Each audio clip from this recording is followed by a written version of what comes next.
What's up, everybody? My name is Ashley Gunther. I'm the owner of Cap Funding and otherwise known as the Lone Wolf. Today, in this video, I'm going to go over the 10 steps to funding. Make sure you get that pen and paper because you will be taking a lot of notes, hopefully. So, what is step one? Step one is admitting that you either need or want funding. Most of the time, when a client comes to me seeking funding, they're looking for one of these many reasons, right? Maybe you're opening a business, you need to hire more employees. Maybe you're looking to upgrade. You have a possibility to buy inventory or equipment. Maybe you're looking to open another location. You want to put more money into marketing or advertising. You want to upgrade or get a website. Maybe there's a buyout, new hires, social media. Maybe there's an investment. Maybe you're looking into a brick and mortar and you want to lease a space. Maybe you're looking to get a vehicle or perhaps an emergency has come up. These are typically the most popular reasons that any one of us small business owners may need funding. So, if you are wanting funding for the following reasons, you may want to take a step back and reconsider whether getting funding is the thing that's going to solve your problem, right? So, if you're wanting to just have more money in your account, getting a loan is not a great idea. That's when you want to have that available credit, those credit lines, right? You don't want to take out a loan just to have money sitting in the bank unless you need to show a certain amount of cash in the bank, right? Maybe payroll. This does happen, and we will get loans for clients for payroll. But typically, if you don't have enough cash to cover payroll, there may be a bigger issue or problem. Also, when you don't have a real plan, if you think you want or that you need funding, but you have no idea how much and what you'll use it for, you may want to create a business plan and come up with a game plan for the specific funding. Now, many people want to get funding for advertising, which is great. But if you don't have your systems properly set up, if you're running Facebook ads and you don't have a funnel, if you are running Facebook ads for e-commerce and you don't have abandoned cart triggers, etc., you are going to spend money and not make money because the system isn't set up. You don't want to skip these steps right here. Also, if you're investing in something you haven't really researched or verified that it's legit, I mean, listen, y'all, we're all on the Facebook YouTube, all of this. Just because someone says they can or look it works doesn't mean that it's legit or legal or even real. Make sure that you've done the proper research on what you plan on spending the money on. Also, if your income or revenue is inconsistent, getting funding isn't going to be the solution to the inconsistent revenue. And lastly, if you're desperate, if you're behind on bills, you may want to take a second and reconsider getting a loan out. I understand that you're behind on bills, but getting a loan out and then having another bill may affect you. This is why you want to work with an expert anytime you're looking for funding. Now, step two, you need to calculate how much you need. The better you understand the need, the better you can go out, find the funding, and utilize the funding, right? So these are the 6 things you need to keep in mind. Number one, you need to research the estimated cost. This was very important. The estimated cost isn't always the initial investment, right? Figure out, what is this going to cost you? More than just money, is it going to invest time, manpower, planning, other things? What is the estimated cost? Next, calculate the return on that investment. And on number 3, when I say look at the turnaround time, the return on investment and the turnaround time are so key. If you're getting a short-term loan, but the investment will be a long-term getting your money back, it's not going to be in your best interest to get that type of loan. Next, you want to calculate the estimated payments. You want to make sure that you can afford that monthly payment or the daily payment or the weekly. Make sure, again, you have the game plan. Number 5, you want to consider any and all risks. Y'all have to understand, we are in the world of social media where everything looks easy, everything is simple, you can get places fast. It's not reality. Things come with a risk. Just because someone says, look, I've done it, give me 5K, you can do it too, doesn't mean it will work out for you. Sometimes it doesn't work out. So you need to consider the risks and see if you're willing to risk that. Never risk more than you can lose. That's the old adage, right? New adage, really. Never invest more than you can lose. Okay. And lastly, evaluate the rewards. We just talked about the risk, but what are the rewards? Because I don't want those risks to scare you away or discourage you, but this is how we must be to make the best, most appropriate decisions at the appropriate time. So as we consider the risk, we also want to evaluate the reward, whether it's now or long term. If you're making an investment in something that's going to make you money for years, take that into consideration. That's powerful. And sometimes you're willing to take that higher rate or that shorter term for the greater good. Next, step 3, you need to look into your personal credit. Your personal credit will always matter when it comes to funding. Now, there are some vendor lines or commercial lines that you can get using your EIN only, but when it comes to loans, whether it's from your bank, the credit union, whether it's from the SBA or online, your personal credit is going to matter regardless of what the other people tell you. Unfortunately, those other people are lying to you or misguiding you. So look into your personal credit. What is your Experian or your FICO 8 score? I know that there is a FICO 10 now out. Maybe you don't know, but lenders are still looking at that FICO 8. And you see that I say never, ever, ever Credit Karma. I always make the joke that Credit Karma is going to hurt you. Your feelings worse than my worst ex-girlfriend, right? Credit Karma is a Vantage scoring system, so the scoring can differ. That's why you see such a difference in scoring between Credit Karma and Experian or other credit monitoring apps that use a FICO. It can be very different. So don't rely on Credit Karma for your score. Go ahead, look at Experian.com or some other credit monitoring program that will monitor your FICO. Next, do you have anything negative on your account? You want to make sure that your account is as squeaky clean as possible. This will help you overall in getting approved for higher amounts, longer terms, and lower rates. How many inquiries do you have in the last 6 months? A lot of you all don't realize, because you haven't been told properly yet, that if you have more than 4 inquiries in the last 6 months, you'll be an auto decline for loans, even if you have an 800 credit score. You want to make sure that you keep those hard inquiries at 2 or less for the last 6 months, right? If you have inquiries from years ago, it won't matter. Next, what is your utilization? Everyone talks about keeping your utilization at 1%, 10%, whatever. Depending on the program, there may be utilization scores. Now, if you're doing a business loan, your personal utilization won't matter as much. A business line of credit, like a true one. But if you're doing startups, if you're doing credit card stacking, utilization will matter. And finally, what do you have as open accounts on your credit? Do you have positive reporting lines? Do you have thin or light history? If you have thin or light history under 2 years, or maybe you only have subprime reporting lines, it may prevent you from getting a loan. So these are the things we want to look at, we want to fix up, we want to clean up. So what can hold you back? I already kind of talked about some of it, okay? But if your credit is under 2 years old, if you have no active credit, if you have a late payment in the last 10 months, if it's been 10 months, it may not be an issue. If you have any negatives, if you have fraud alert, if your credit is locked or frozen, you will not get offers. You do need to unlock even with a soft pull. If you have a bankruptcy, now there are plenty of lenders that will lend to bankruptcies. It will depend. If you are currently in bankruptcy or it just occurred, that is not going to be an easy road for you to get approved for many business loans or startup loans. Now, like business credit, you'll find options there. Subprime lines reporting, again, I just mentioned that lenders don't want to see that subprime. They don't want to see the subprime secured cards. They don't want to see that on there. So as you're graduating and as you're building up your credit, those secured cards were good, but you eventually need to get rid of those and get, regular, stronger reporting lines. Again, if you have too many inquiries, already mentioned that, and the high utilization as well.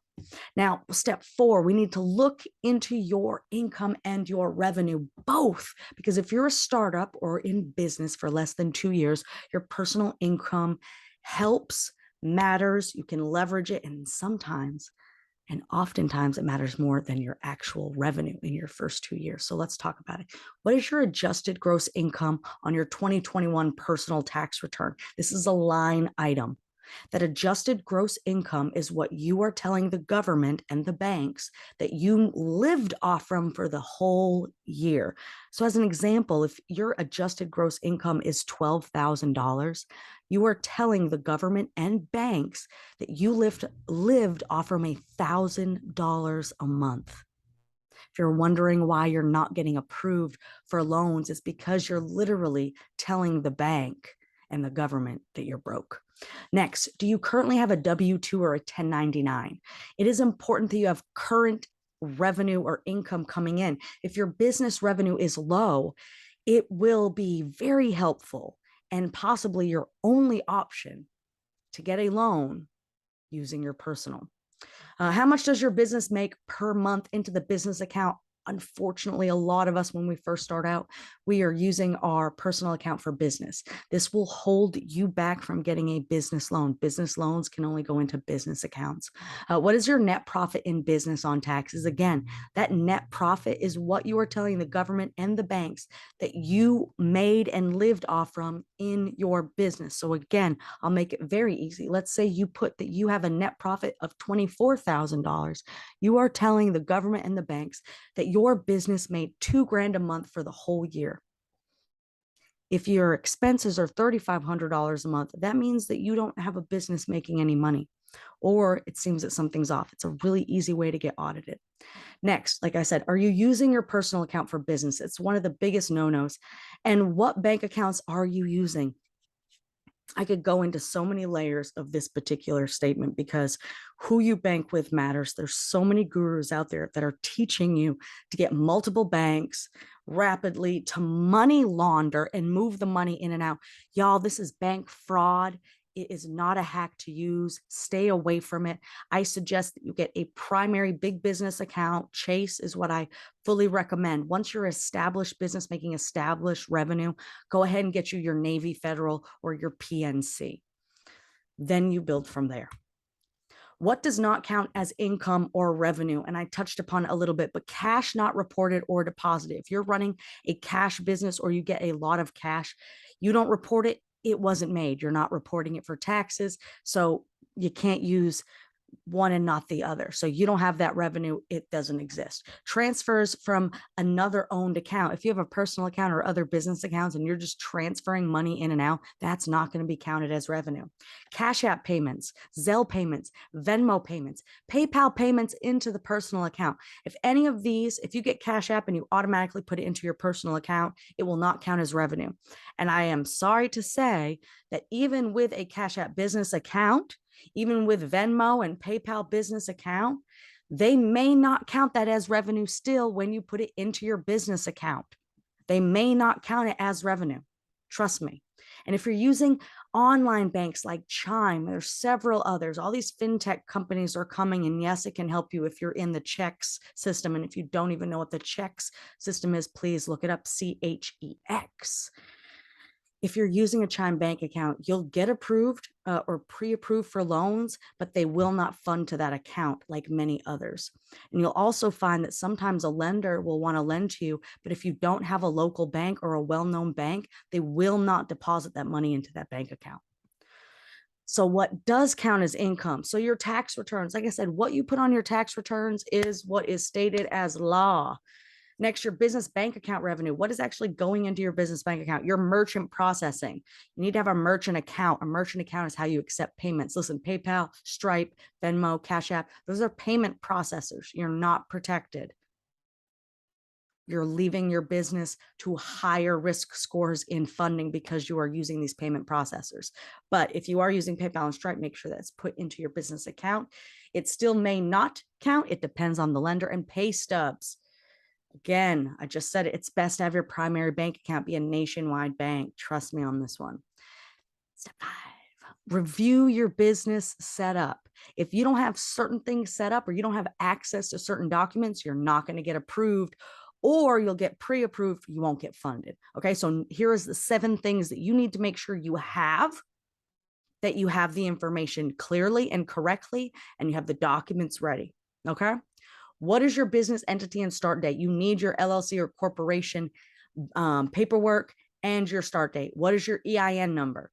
These are put on the application. Do not put your EIN in replace of your social security number. Your application will come back declined. Regardless of what these coaches and gurus are telling you, they're not teaching you right. Next, do you have a website or social media? That actually is going to matter to many companies when it comes to loans. Are you using a virtual address or home address? This is real. Do not use PO boxes. Do not use shipping companies for your address for business credit. If you're using your home address, there are many lenders that won't lend to home-based businesses. So make sure that if you are a home-based business and you are using your home address, disclose that at the beginning. Are you using a business or personal account? Again, if you're looking for a business loan, your personal bank statements will not count, but make sure that you are downloading your monthly bank statements in a PDF form and keeping it in a file on your computer. Next, do you have a DUNS or a PAYDEX score? Now, that's not going to matter in business loans. That's not going to matter in startup, but you need to have this information handy. You need to be monitoring this, and you need this information for other documents. And finally, do you have current loans out? You need to be keeping a debt schedule. A debt schedule has broken down to the name of the lender, when you get the money out, how much you got out, what your current payment is, what your interest rate is, and what your all of that. Make sure you have that handy. Being an organized business owner is a successful business owner. So what if you don't have an LLC or corporation yet? What if you don't have a business bank account? You don't have a website. You haven't begun building business credit. Your business doesn't make enough money. Whether you're one thing, all of the things, a few of the things, you are a sole proprietor. You can qualify for startup funding with your personal credit and your personal income. Again, what the gurus and the coaches aren't telling you is how important your personal credit is and your personal income is your first 2 years in business. And if you are self-employed and you're only making money from your business, you're likely not paying yourself correctly. So all that money doesn't even count as revenue. Talk to a CPA or an accountant and learn how to do it so it counts, y'all. Next, number 6, make sure you have all the right paperwork. I mentioned this just a few slides ago. I'm going to go into even more paperwork you need saved. Save it on your phone, save it on your laptop, have physical pages saved. Make sure they are downloaded in PDF form. Do not redact or black out anything. That will not be accepted. Do not give a few pages or leave pages out. You must give full documents to the underwriters, the broker, the lender, whatever. Okay, so what are the 10 things, what are the 10 pieces of paperwork you need to be having together in your file? Business entity and EIN paperwork, Secretary of State paperwork. Don't have that? Go to the Secretary of State website. Your correct addresses, your bank statement in PDF form, your tax returns, personal and business. Notice I said all pages. Your lease and proof of lease payments. Make sure your lease is paid. Voided check. Most of us don't get voided checks anymore. When you first open your business account, ask for a voided check. If you already have that open and you need it, go to your bank, ask for a bank letter, or pay the $5 or whatever for a voided check and keep that. You will need that over and over again. A copy, a colored copy of all owners' driver's licenses, front and back. Make sure that's not blurry, foggy, shadowy, dark. We all have smartphones. We can do it. Contracts and agreements. Make sure you have copies of these. Blank copies, the templates that you use, and also the contracts and agreements that your clients have signed. And finally, other financials, your profit and loss, your balance sheets. These are all important things to have. Have the contract. Here's a few others. Have the contracts to the loans you do have or have had. Have that printed. Have that saved. Have this paperwork in line. Any type of credit card that you get for business credit or personal credit, have that stuff saved. Have everything saved and in one place and in a few places. If you have to, save it and send it to your email address and have it saved in a folder, y'all. There is no excuse for us not having simple and easy access to our paperwork, because I promise you, if you have to ask your accountant for this paperwork, they're always 2, 3, 4 weeks out. It's in season. They don't have it. They're on vacation. Somebody's sick, and it will prolong, and you could possibly lose what you have gotten approved for. Next, number 7, go to an expert with your information and needs. Whew. Whether you go to me or not, and I always suggest that you go to me, but whether you go to somebody else, I want you to be aware of a few things. Number one, be aware of the social media scammers and the spam calls and emails. You will get spam calls and emails. Why? Why are people contacting you? A lot of times when people come to me for funding, they start getting contacted by other people and they go, why did I come to you and get contacted by all these people? What they forget is they've put their information into Credit Karma. They've applied to Lending Tree. They put their information into a Facebook ad. Maybe they've gotten a UCC filing, meaning maybe they got the PPP or the EIDL. Maybe you applied for an SBA loan. Maybe you got a short-term MCA before. All that information becomes public. So these people have bought or gotten your information for free and they're contacting you. Literally last week, we had a client get okey doked. They got a spam text thinking it was one of our people. She got on the phone with them. They talked down to her. They convinced her the people she was working with were wrong.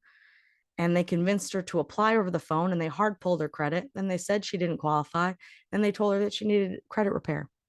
She came to us pissed. She was so angry. She couldn't believe it. After a few questions, I realized that number one, it wasn't our lender. It wasn't anyone we suggested. Now, maybe from the outside looking in, you're going, well, why did she think that this was one of the lenders? You didn't give her enough information. When we first started working with her, we gave her a list of all the lenders that she was submitted to so she would know who to look out for and who not to. So even though she was given that information, she still wasn't paying attention, which everyone does. We all do, right? And she got gotten and a hard pull was done on her credit. So make sure you're paying attention to things.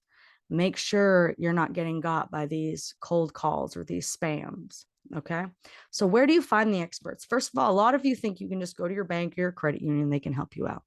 By law, the banks and the credit union employees are not allowed to consult you, mainly because the fair trade and the fair credit, all that good stuff. They cannot. Social media is riddled with scammers and amateurs with affiliate links. We all had to start somewhere. I first started in 2018. And when I first started, I didn't know that much. I had to learn. And I learned a lot. And I was very blessed to be taught directly by underwriters. I didn't learn from a YouTube video. I didn't learn from some TikTok course or whatever. I actually got taught by the leading lenders, underwriting teams and their CEOs and their sales reps. So I fortunately have a vast bit of knowledge that most people do not. Okay. So data breaches and mishandling of files in credit is common and scary because a lot of these amateurs are sending you out to hundreds of lenders and you don't know it. When you see somebody advertising that they work with hundreds of lenders, I want you to take pause and realize that when they get your file, they literally submit it to hundreds of lenders. They don't pre-qualify. They don't take into consideration what lenders like what types of business or the restrictions. So you'll get a ton of declines, a ton of possible hard pulls, and a ton of people calling you. It's an awful scary mess. So who you go to matters and what they do with your file matters. Ask them. Okay. Now, what to look out for. When you're considering hiring somebody, I want you to ask these questions or take a look at these things. Get this information.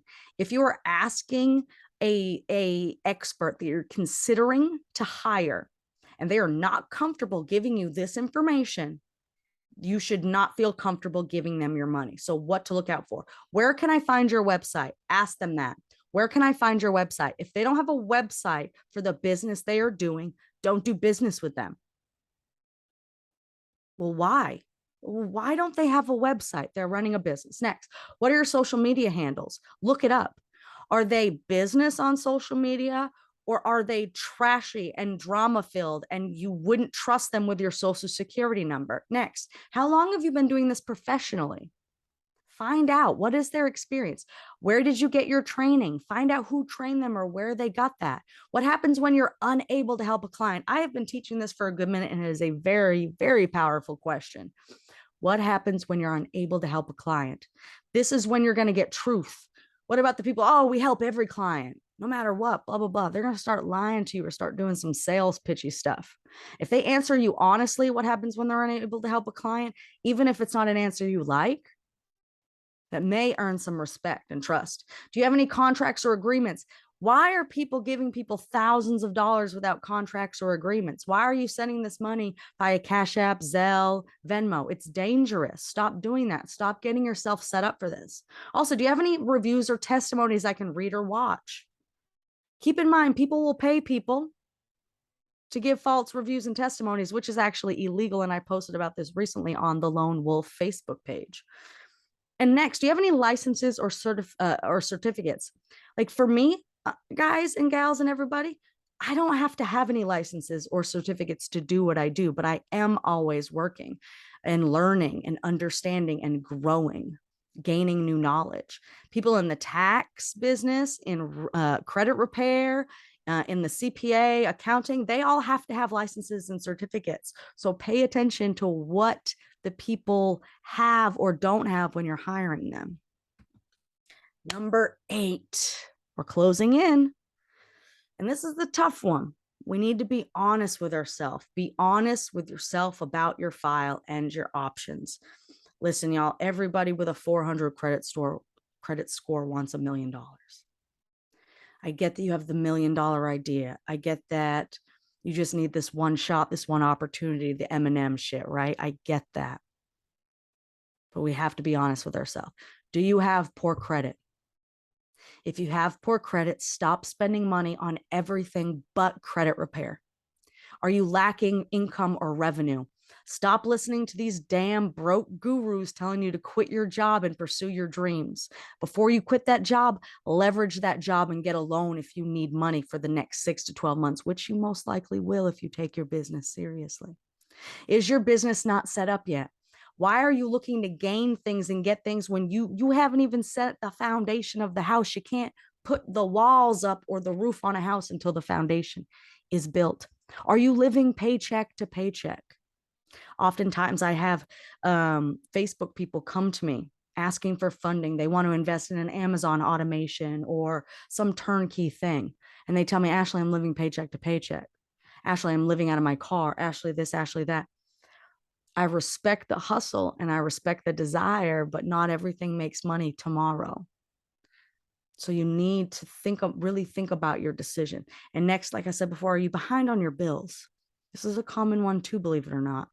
Look at the bigger picture. Getting behind on your bills, getting a loan can help, but do you have the infrastructure in your life to continue to make sure that that doesn't become another behind on your bills?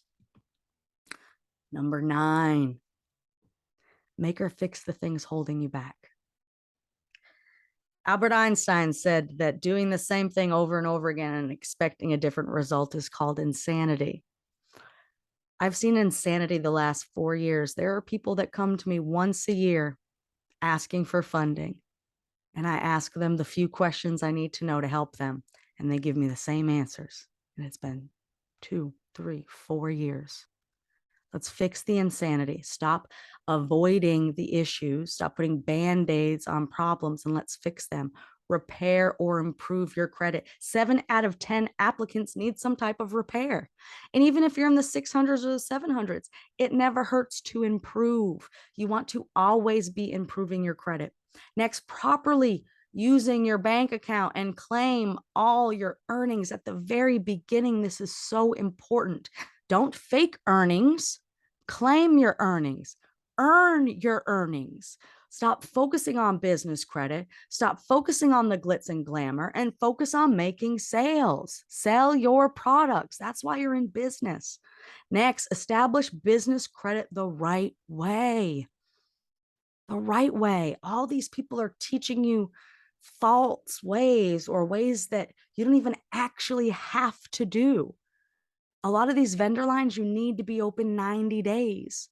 These business credit cards, you need to have strong personal credit. A lot of these things, you got a PG to get the good goods. There's so much they're not telling you. Always look for ways to improve your cash flow. Revenue is one thing, but how much money you keep in that bank and how strong that bank looks matters. You want your bank account to look like Arnold Schwarzenegger. Okay? Not skinny twig, whatever. Okay? You want it to be big, bold, and beefy. Okay. And do not get distracted by these hacks or these loopholes. I promise you, they will hurt you more than you help. I see every day people get scammed for thousands of dollars on Facebook and other social media platforms because they're believing some hack to get them ahead. If there were real, legal, and legit non-gray area hacks that got people ahead, we would all be doing it. 9 times out of 10, it's illegal banking activity. It's literally money laundering. You're violating the FTC, the SEC. You can get your bank account shut down. You can get the police at your door. But a lot of you think that you too little to get got. Or maybe you think I'm just full of it. You'll see. Next, number 10. The last one, number 10. Get funding and continue to improve. Get you that term loan, get you that business line of credit, get you the 0% credit cards, the business credit cards, the vendor lines, instead of that MCA or revenue-based funding. Instead of that fintech company that's looking at your little bit of coins to give you a little bit more coins, right? Make sure that you can make the money off from it. The stronger your credit, the stronger the income, the lower the rates, the longer the terms, the more money you'll qualify for. Start doing things the right and legal way, and you'll qualify for these things just as quickly. Now, here are some most popular ways to improve your business. Really think about it. Utilize social media. Social media is free. You don't have to be some big time marketer to go viral anymore on social media. Don't be afraid of videos. Get yourself in front of the videos and never, ever, ever stop. Never stop. Optimize your website or offers. Make sure your website is loading quickly. Make sure that your website is clean and clear and it's not muddy. And make sure your offers are simple. Run ads through vetted professionals. Y'all, stop going for the cheap. Every time you go for the cheap, you like 99% certain of getting screwed. These cheap cutting corners will not work. Spend a little money and get the good stuff. The good stuff will yield more. Work with professionals. Stop working with somebody who doesn't even have a website and doesn't even run Facebook ads themselves to run your ads. If they're not utilizing the methods to get sales, it doesn't make any sense. What does that mean? If someone is offering you funnels, I build funnels, and they're not using a funnel to get you into their system, why are you trusting them to do stuff? If someone says they can teach you how to do e-commerce and make 25K a month, if they don't have an e-commerce store themselves making 25K a month, how can they teach you? Think about this, y'all, and improve your, okay, be more, sorry, I'm jumping ahead. Be more visible. Get on podcasts, get on other people's videos, do events, whether it's local or online. Be in front of more people. Grant Cardone says you should be in front of your buyers 50% of the time. Also, improve your payment processing. I mentioned this earlier. PayPal, Stripe, Venmo, Cash App, they are not your friend. Even Square is not your friend. Most of y'all's businesses are actually restricted, and that's why you get shut down. How many of y'all raise your hand in the comments if you've actually read the restricted list on PayPal or Stripe? Y'all are getting played by your own self. Yes, they're going to let you sign up. Yes, they're going to take your money, and yes, they're going to freeze your account. And finally, properly reinvest early and never stop. Y'all make some money and then enter whatever it is you buy a car, get a boob job, buy better wigs, buy nicer shoes, instead of putting it back in your business. Yeah, a cool $800 pair of shoes is great one time, but how about $800 shoes anytime you want? Think about short-term sacrifice for long-term gains. And finally, what questions do you have for me? You can contact me. You can comment in below in the comments. Okay. You can contact me at ashley@catfunding.com. You can shoot me a text. You can visit our website at www.catfunding.com. Okay. You can ask me about my Lone Wolf collection. It's a 5-part series for startups and newbies. We're going to teach you how to do your business plan. We're going to teach you budgeting. We're going to teach you business credit and things to do with funding. And then also our funding roadmap. We help clients get access to over $500,000 in funding in 12 months or less. We manage your account. It is not do it yourself. So we take care of all that. If you feel like your business could utilize any of these services, please let me know, but also comment below. Let me know what you've learned in this video. Let me know if you have any questions. Please subscribe, check out my other videos, and I appreciate y'all tuning in.